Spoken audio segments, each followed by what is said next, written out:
contract that I have up right now. Thank you, Jose Medina. Okay, so the first thing we're going to do, we're going to start in the contract. Okay. So, yeah, they try to play with us and write retail installment contract on here. It's all the same thing. And if you notice, they have an arbitration provision. They're going to tell you at the top that they have one. Okay. When it comes down to the buyer and the seller, okay, if you guys pull 16 CFR 433.1, you'll understand what the positions that are being played at the top, which is the buyer and the seller. You guys been with me for a minute, you already got that. I'm not gonna pull it up because we already told y'all. So that's 16 CFR 433.1. Because you gotta have your tools that you're gonna stand on, and you definitely want to get it out of there because it tells you that only a contract is in between a seller creditor and a finance company, not the buyer. Okay. And when we get into the Trust Indenture Act with you guys, you will see why a seller creditor, which is always the dealership, and the finance company are the only two that can enter into a contract with each other. Okay. As you guys can even see here, where it says for the presentation to the United States for redemption or exchange for securities of a new issue in accordance with the written instructions submitted by. So for everybody that's asking us, it's words there, where are we supposed to put it? If you would look at 31 CFR 328.7, it tells you that the words can be covered. If you notice, we do it diagonally so that we will not cover up all of the words, but we're not covering up anything that's important. Okay, so you guys is asking how do you stamp it, that is how you're going to stamp it. Okay, but during this 3-day process, there is some additional stamps that you guys are going to have to use besides this one right here. And I will go over that when we go over the stamping up. Okay. By signing this contract, you choose to buy a vehicle on credit under the agreements and agree to pay the seller, right? So pay the seller. So if it says that you agreed to pay the seller, where did the bank come in at? Because if you guys notice on your contracts, you don't see the bank name anywhere when you first signed the contract because you're not, okay? So when it tells you that you agreed to pay the seller, right, which is the dealership, what did you pay them? This note right here is what you paid them, okay? Of course, it's going to say the year, the make, the model, the VIN number. This box right here is very important. It's on every contract. Primary use for which is purchased. Personal, family, or household, unless otherwise indicated below. Well, you see, it ain't under business. It ain't under agriculture. It's NA, which means it was for primary, family, household use, right? Because that's the definition of a consumer. As long as it's for personal, family, and household use, it falls up under the consumer rights and the consumer laws under TILA and etc. Okay. Then it goes into the truth in lending disclosures. So if you notice, this box right here is dark bold print because they're trying to say that they gave you all of your truth in lending disclosures and they gave it to you right here. Okay. The only thing that technically should have been paid on here is just the finance charge, because if you've been with me for a minute, you know that it is only the interest that they are supposed to receive, right? That's their payment. Is just the interest. Technically, they get the interest, and it's $26,817.44, and this contract was supposed to go to the buyer, right? Which is Caleb. This is what he should have got. They got this. Why? Because the seller creditor is a middleman. They are a broker. They brokered the deal for you. So, of course, every man is worth their hire. They were supposed to get paid. The only thing they were supposed to get paid was this $6,000 right here. Okay? Because all contracts can be sold to a third party, which means they're going to make money off of this contract. So the only thing they're supposed to get from him would be the interest within itself. Okay?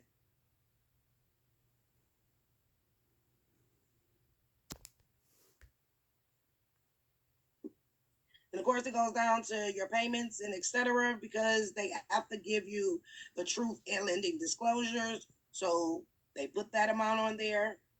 That's what that's for. Now let's go down. Talk about late charges. Now, if you actually pulled up 16 CFR 433.3, you are going to find this exact verbiage that's in bold. Any holder of this consumer credit contract is subject to all claims and defenses which the debtor could assert against the seller of goods or services. It is telling you that you as the consumer has the right to bring a claim against anybody that's holding this contract. Not just the finance company. You have the dealership, because they're technically the broker. So if you're doing an arbitration claim and you're doing it up under FINRA, it's for brokers. You have to make sure that the dealership is added to that claim, because FINRA is for brokers. The broker was the dealership. Okay, you got private brokers, and then you have the public brokers, which are the ones that's at the dealership. Okay. You also see where it says that this notice that you can bring any claims and defenses is only applies to goods or services obtained primarily for personal, family, and household use. We've already discussed that per their contract, that is for personal, family, or household use. Okay? Because these are all defenses that you will put into your claim when you're going after them. You use their contract against them. Okay? Now, in any other cases, buyer will not assert against any subsequent holder or assignee of the contract.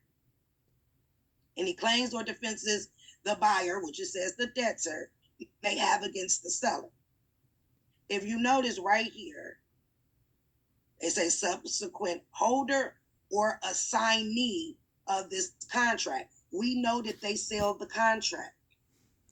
So if they sold it to 250 companies, you can technically go after all 250 companies. Not just the finance company. Go after everybody that has traded your contract, because it was ran up under consumer credit. It was for your primary goods for personal, family, or household use. Okay? And it tells you here that it can go after a assignee. I've had people try to pull the dealership or other entities, the finance company, the trustee, the indentured trustee, and the dealership into arbitration. And the dealership can say, we don't have nothing to do with that. But they do, because they're assignee of this contract. And they're still getting paid off of it. And because contracts can be sold to a third party, they're also constantly selling it that way as well. Okay?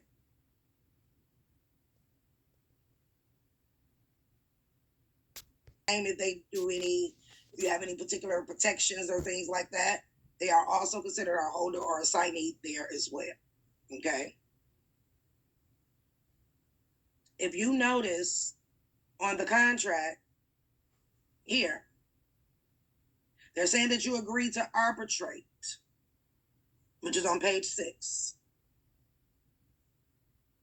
You may or we may elect to resolve dispute by neutral binding arbitration and not by court action, which means if they have repoed you, it's illegal, because there's an arbitration clause. Arbitration works in both ways for you and them. anything that they want to do to assert their claims against you, it also has to be done via arbitration. Okay? They cannot take you to court, not unless you agree for them to take you to court. Okay? So that works both ways. So then it talks about all the itemized amounts that's financed. They only put that on there because of TILA, but it cannot be itemized. So that's something else that you can use as a defense when you're going after these people. Okay? Then you look at the insurance. They say you may buy the physical insurance of the contract for anyone you choose who is acceptable to you, to us, which is them. Okay? Then they have credit life, credit disability. Do you guys know what credit life and credit disability is? It's on every contract. Anybody know what it is?